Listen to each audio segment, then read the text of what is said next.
No तेरा पुत्र था तुमने पकड़ लेगा आप लोग।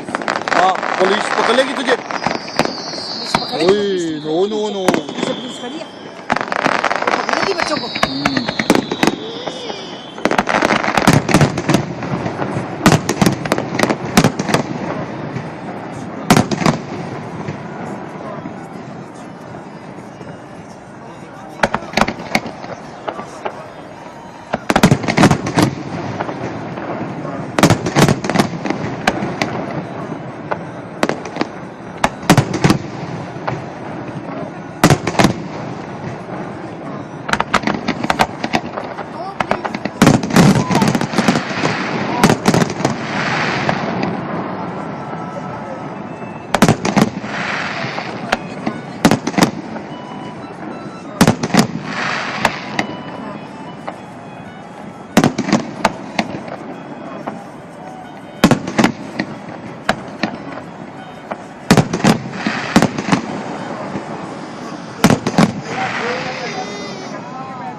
ਇਹਨਾਂ ਨੇ ਤਾਂ ਇੱਥੇ ਕਿਤੇ ਰੱਖਿਆ ਉੱਤੋਂ ਜਾਂਦੇ ਅਮੀ ਉਹ ਦੇਖੋ ਨਾ ਥੱਲੇ ਉਹ ਦੇਖੋ ਨੀਚੇ ਥੱਲੇ ਲਿਆਂਦੇ ਹਾਂ ਉਹ ਤੇ ਆ ਨਾ ਥੱਲੇ।